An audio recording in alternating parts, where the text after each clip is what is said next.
লম্বা চুলের আলিশা ও কুয়াশার রাজ্য। প্রথম অধ্যায়, স্বর্ণকেশী রহস্য। একদা দিগন্ত বিস্তৃত মার্বেল পাথরের তৈরি এক চমৎকার প্রাসাদের চূড়ায় বাস করত এক বালিকা, যার নাম আলিশা। সে কোনো সাধারণ রাজকন্যা ছিল না। তার সবচেয়ে বিস্ময়কর বৈশিষ্ট্য ছিল তার চুল। স্বর্ণের মতো উজ্জ্বল এবং মায়াবী সেই চুলগুলো ছিল অস্বাভাবিকভাবে লম্বা, এতটাই লম্বা যে তা তার কক্ষের জানালা গড়িয়ে প্রাসাদের বাগান পর্যন্ত নেমে আসত। অনেকে বলত তার চুলে নাকি সূর্যের প্রথম রশ্মি আটকে আছে। আলিশা ছিল শান্ত স্বভাবের, কিন্তু তার চোখে ছিল এক গভীর বিষণ্ণতা, কারণ জন্মলগ্ন থেকেই সে ছিল গৃহবন্দী। রাজ্যের জ্যোতিষীরা ভবিষ্যদ্বাণী করেছিল যে আলিশার 18তম জন্মদিনে এক ভয়ঙ্কর প্রাকৃতিক দুর্যোগ নেমে আসবে, যা রাজ্যের সমস্ত আলো কেড়ে নেবে। সেই দুর্যোগের নাম ছিল কুয়াশার রাজ্য। তাকে রক্ষা করার জন্য তার বাবা, মহারাজা লিনাস, তাকে সর্বদা প্রাসাদের সর্বোচ্চ কক্ষে লুকিয়ে রাখতেন। আলিশার একমাত্র সঙ্গী ছিল বই, আকাশের তারা আর তার নিজের চুল। সে ঘণ্টার পর ঘণ্টা তার জানালার ধারে বসে থাকত আর কুয়াশার রাজ্যের গল্প শুনত। সে শুনত, রাজ্যের উত্তর দিকে রয়েছে এক বিশাল পর্বতশ্রেণী, যার ওপারে চিরকাল ঘন, শীতল কুয়াশা বিরাজ করে। সেই কুয়াশা নাকি জীবনহীন, ধূসর এবং সমস্ত সুখ কেড়ে নেওয়ার ক্ষমতা রাখে। দ্বিতীয় অধ্যায়, নিষিদ্ধ কুয়াশার ডাক। আলিশার 17 বছর পূর্ণ হল। তার স্বাধীনতা লাভের আর মাত্র 1 বছর বাকি। কিন্তু এক গভীর রাতে, যখন চারদিক নিস্তব্ধ, আলিশা তার কক্ষে এক অদ্ভুত শব্দ শুনতে পেল।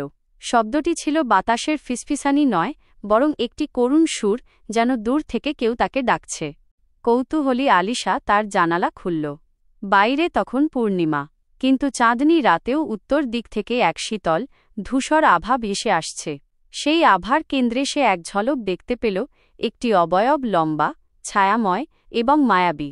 অবয়বটি হাতে করে একটি স্ফটিকের লণ্ঠন ধরেছিল, যা কুয়াশার মধ্যেও মিটমিট করে জ্বলছিল।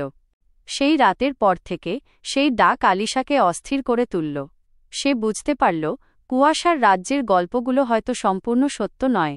যদি সেটি জীবনহীন হতো, তবে এত সুন্দর সুর বা এত মায়াবী আলোর অস্তিত্ব সেখানে কিভাবে সম্ভব? এক সকালে সে সাহস করে তার লম্বা চুলের একগুচ্ছ অংশ জানালা দিয়ে নিচে নামিয়ে দিল, যেন তা একটি স্বর্ণালী মই। সে নিচে নেমে এলো। এই প্রথমবার আলিশা প্রাসাদের বাগান দেখল, সুবাসিত গোলাপ, সবুজ ঘাস এবং মুক্ত বাতাস।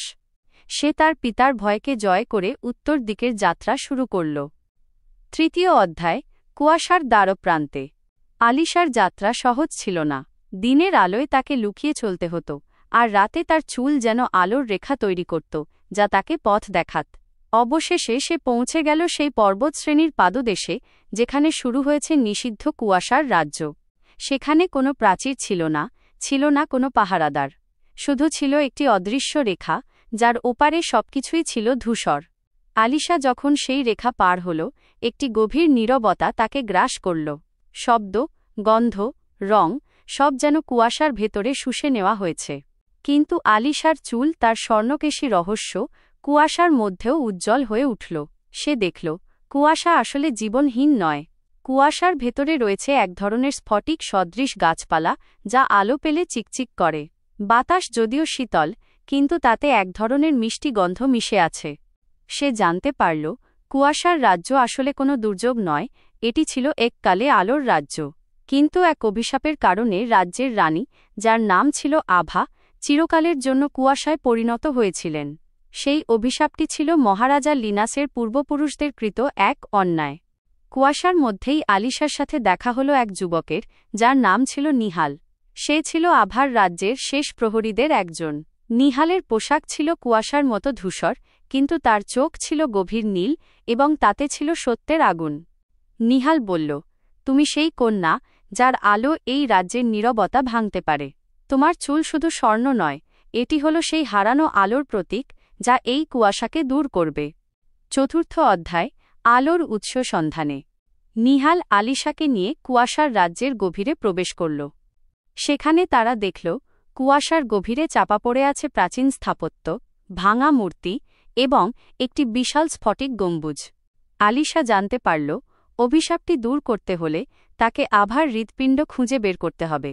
আভার হৃৎপিণ্ড ছিল না কোনো মাংসপিণ্ড, বরং ছিল এক স্বর্ণালী বীণা, যা অভিশাপের সময় কুয়াশার রাজ্যে চাপা পড়ে গিয়েছিল। আলিশা আর নিহাল মিলে বীণাটি খুঁজে বের করল।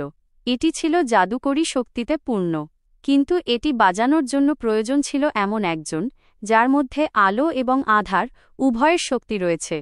নিহাল বলল, তোমার লম্বা চুল হল আলোর প্রতীক, আর কুয়াশা হল আঁধারের প্রতীক। তোমাকে এই বীণা বাজাতে হবে। ভয়ে আলিশার হাত কাঁপছিল। সে কখনো প্রকাশ্যে গান গায়নি বা বীণা বাজায়নি, কিন্তু যখন সে বীণাটির তারে হাত রাখল, তার মনের সমস্ত ভয়, হতাশা এবং একাকিত্ব সুর হয়ে বেরিয়ে এলো। তার লম্বা চুলগুলো তখন যেন জীবন্ত হয়ে উঠল, তার থেকে নির্গত হওয়া আলো বীণার সুরের সাথে মিশে কুয়াশার রাজ্যে এক নতুন দ্যুতি ছড়াল। পঞ্চম অধ্যায়, কুয়াশার মুক্তি।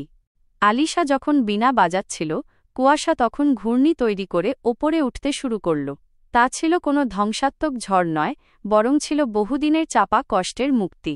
বীণার সুর যত তীব্র হচ্ছিল, কুয়াশা তত স্বচ্ছ হতে থাকল। এক সময় কুয়াশা সম্পূর্ণ দূর হয়ে গেল।